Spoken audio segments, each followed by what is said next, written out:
Selamat pagi adik-adik, jumpa kembali dalam ibadah online Start Kids MDC Kupang. Siapkan hatimu untuk memuji nama Tuhan dan mendengar firman Tuhan. Selamat beribadah.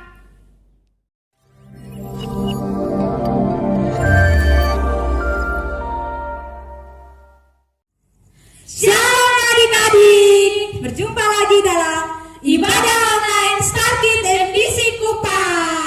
Bagaimana kabarnya adik-adik? Tentu luar biasa kan?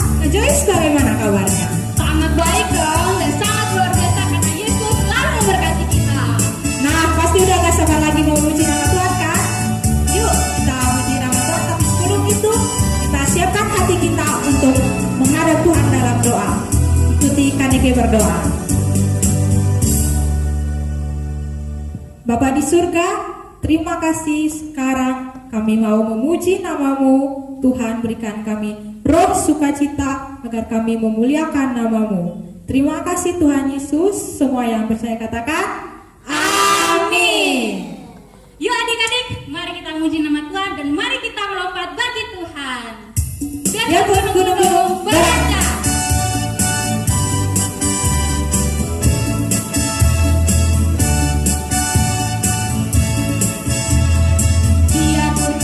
Gunung beranjak dan segala bukit bergoyang, tapi kasih setiamu tak akan beranjak dariku.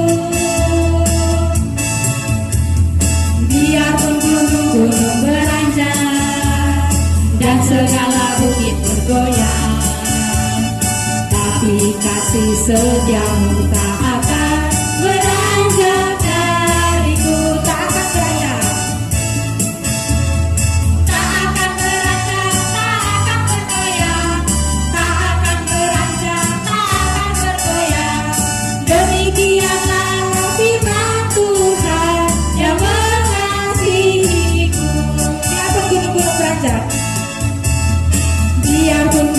Gunung beranjak dan segala bukit bergoyang, tapi kasih setiamu tak akan beranjak dariku. Biarpun gunung beranjak dan segala bukit bergoyang, tapi kasih setiamu tak akan beranjak dariku. Tak akan beranjak, tak akan beranjak, tak akan bergoyang, tak akan beranjak, tak akan bergoyang. Demikianlah firman Tuhan yang mengasihiku. Tak akan beranjak, tak akan beranjak, tak akan bergoyang, tak akan beranjak, tak akan bergoyang. Demikianlah firman Tuhan yang mengasihiku.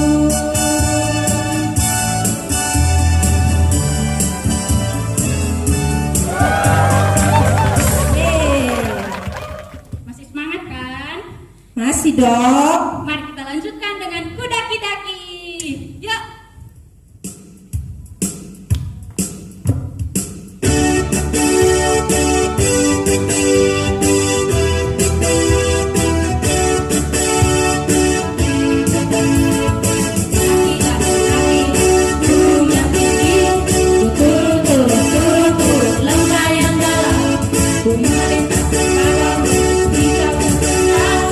Yesus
tiba saatnya kita akan mendengarkan firman Tuhan. Adik-adik duduk yang manis. Kita akan naikkan pujian, Tuhan, ku mau menyenangkanmu.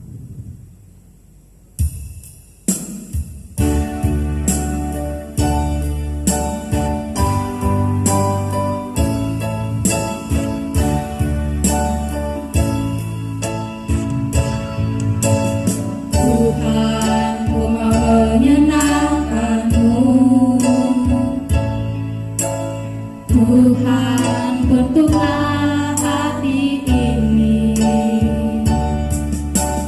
jadi bencana untuk hormat-Mu. Cemerlang badai emas murni, Tuhan, ku serahkan hatiku. Semua ku berikan padamu, tuluskan hingga tulus selalu, agar aku menyenangkanmu, menyenangkanmu, senangkanmu. Hanya itu kerinduanku, menyenangkanmu, senangkan hatimu. Hanya itu kerinduanku, menyenangkanmu, senangkanmu. Hanya itu kerinduanku, menyenangkanmu, senangkan hatimu. Hanya itu kerinduanku, hanya itu kerinduanku.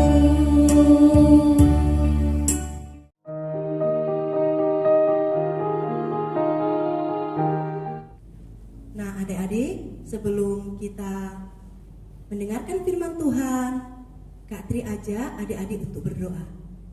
Lipat tangan, tutup matanya, kita berdoa ya. Bapa di surga, terima kasih pada pagi hari ini kami membuka hati kami untuk mendengarkan firman-Mu. Berkati kami semua sehingga kami boleh mengerti kebenaran firman-Mu. Dalam nama Yesus kami berdoa. Haleluya. Amin. Adik-adik, pada pagi hari ini Katri akan menyampaikan kebenaran firman Tuhan dengan tema menyenangkan hati Tuhan.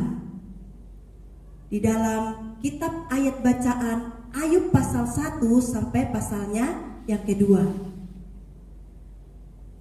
Di dalam Alkitab diceritakan ada seorang yang bernama Ayub yang berasal dari tanah Uz. Ayub ini adalah orang yang sangat kaya raya. Dia memiliki lembu sapi, dia memiliki onta-onta, kambing domba yang begitu banyak sekali, beribu-ribu jumlahnya. Dan juga dia memiliki para penjaga-penjaga yang sangat banyak. Coba bayangkan kalau dia hidup saat ini. Pasti dia orang yang terkaya di Indonesia. Nah, adik-adik, pada zaman itu Ayublah orang yang paling kaya. Dan Ayub juga memiliki 10 orang anak. Di antaranya 7 orang laki-laki dan 3 orang perempuan. Nah, adik-adik, apa yang dialami oleh Nabi Ayub? Suatu saat domba-dombanya, sapinya, onta-ontanya, semuanya habis lenyap karena dicuri oleh orang, dan juga sebagian terbakar oleh karena api dari langit membakar kambing domba. Kemudian penjaga-penjaganya juga ada yang meninggal. Hati Ayub merasa sedih. Karena apa? Dia telah kehilangan semua ternaknya.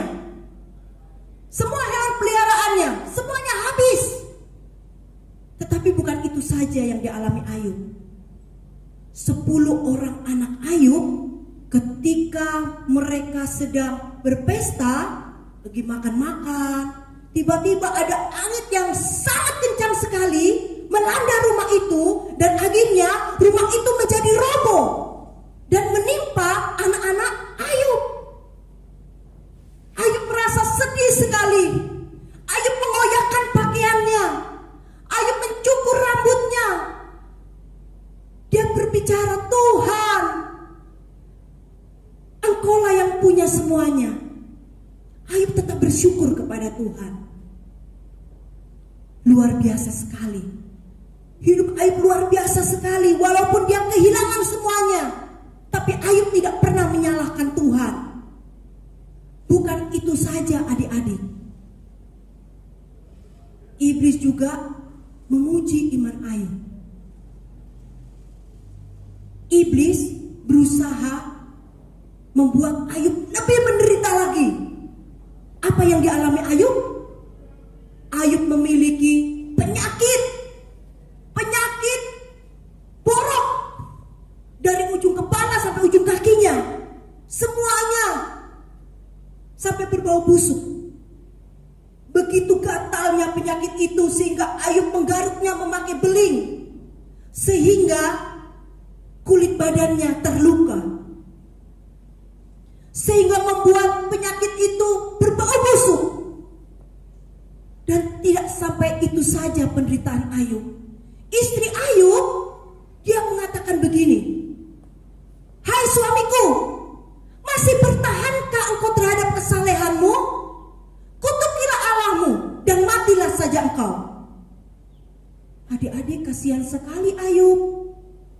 Sudah sakit, istrinya mengutuki dia. Kasihan. Nah, adik-adik, tidak sampai itu saja adik-adik. Sahabat-sahabatnya Ayub yang bernama Elifas, Bildad, dan Sofar itu juga datang kepada Ayub dan menyalahkan Ayub. Dia meninggalkan Ayub. Wah, kasihan sekali Ayub adik-adik. Dia telah kehilangan semuanya. Tetapi Ayub masih mau hidup taat kepada Tuhan. Dia tidak pernah menyalahkan Tuhan. Nah adik-adik, dari kisah Ayub ini, adik-adik dapat belajar bagaimana adik-adik dapat menyenangkan hati Tuhan. Yang pertama, supaya kita menyenangkan hati Tuhan, kita harus hidup saleh. Artinya apa sih Kak Tri hidup saleh itu? Hidup saleh itu adik-adik, walaupun dalam keadaan apapun yang menimpa diri kita harus tetap berdoa kepada Tuhan. Kita harus tetap memuji nama Tuhan. Kita harus tetap bersyukur dan berdoa kepada Tuhan. Apa yang menimpa diri kita. Saat ini adik-adik tidak dapat beribadah di gereja, tetapi adik-adik dapat beribadah di rumah masing-masing. Nah, Tuhan tidak melihat di mana engkau beribadah, tetapi yang terpenting Tuhan melihat hati adik-adik yang sungguh-sungguh kepada Tuhan. Seperti Ayub, dia sungguh-sungguh kepada Tuhan. Walaupun dia menderita, dia tidak pernah meninggalkan Tuhan. Adik-adik juga harus percaya dan tidak boleh meninggalkan Tuhan. Harus tetap setia kepada Tuhan. Ya. Lalu yang kedua adik-adik, bagaimana kita menyenangkan hati Tuhan? Yang kedua, kita harus hidup jujur. Apa sih hidup jujur?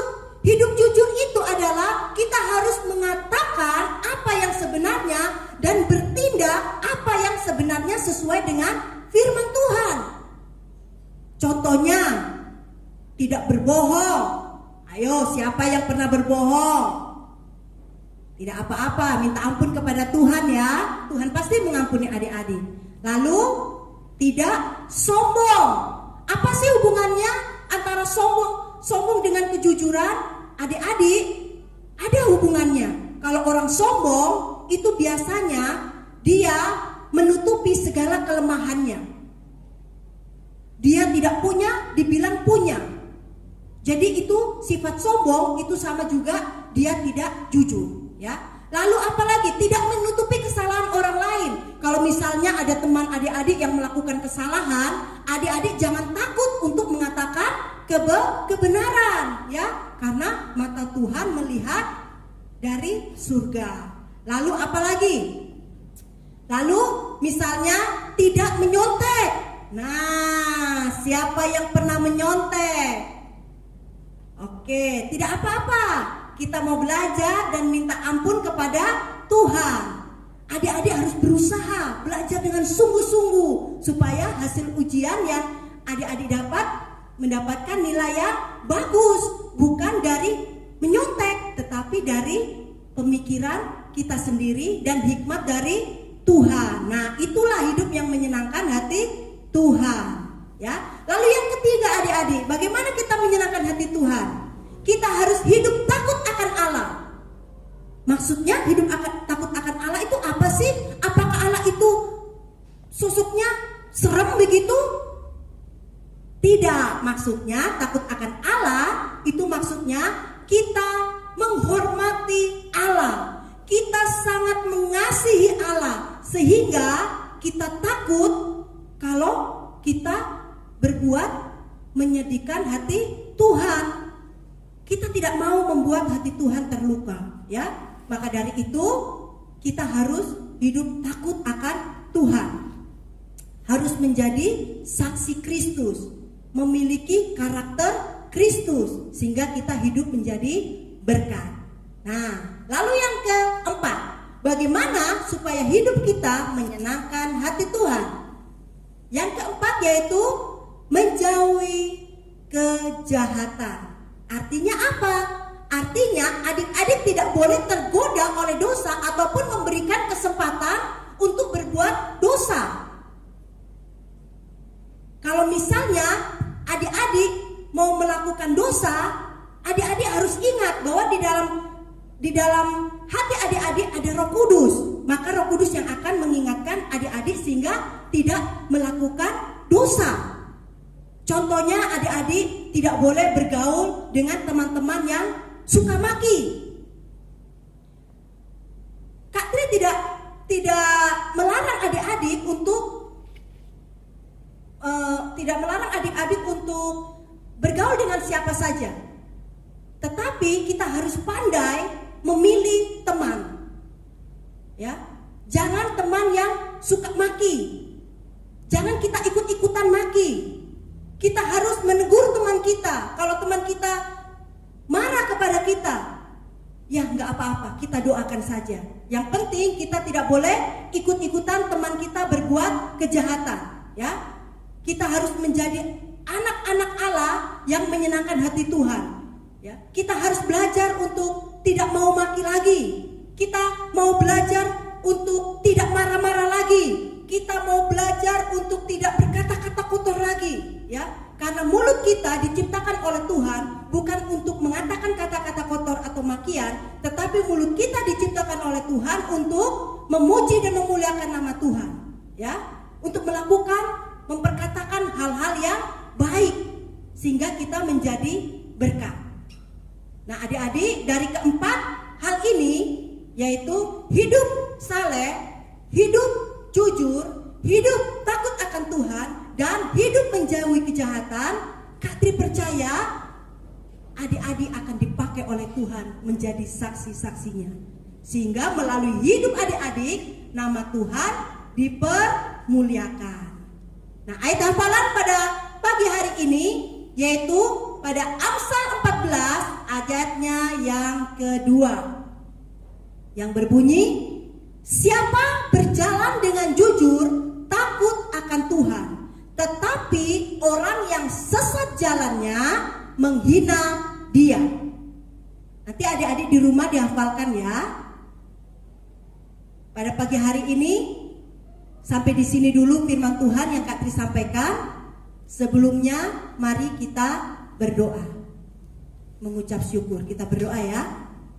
Bapa di surga, kami mengucap syukur buat firman-Mu yang mengajarkan kepada kami untuk kami hidup saleh, hidup jujur, hidup takut akan Tuhan, dan hidup menjauhi kejahatan. Sebab dengan demikian Tuhan, maka hidup kami boleh menyenangkan hati-Mu. Terima kasih Tuhan, sertai kami senantiasa dengan Roh Kudus-Mu, supaya kami menjadi saksi-saksi Kristus. Di dalam nama Yesus kami berdoa dan mengucap syukur. Haleluya, amin. Nah, adik-adik, bagaimana ibadah online kita hari ini? Menyenangkan bukan? Nah, apalagi firman-Nya tentang bagaimana kita harus menyenangkan hati Tuhan. Karena menunggu adik-adik untuk kembali lagi beribadah minggu depan,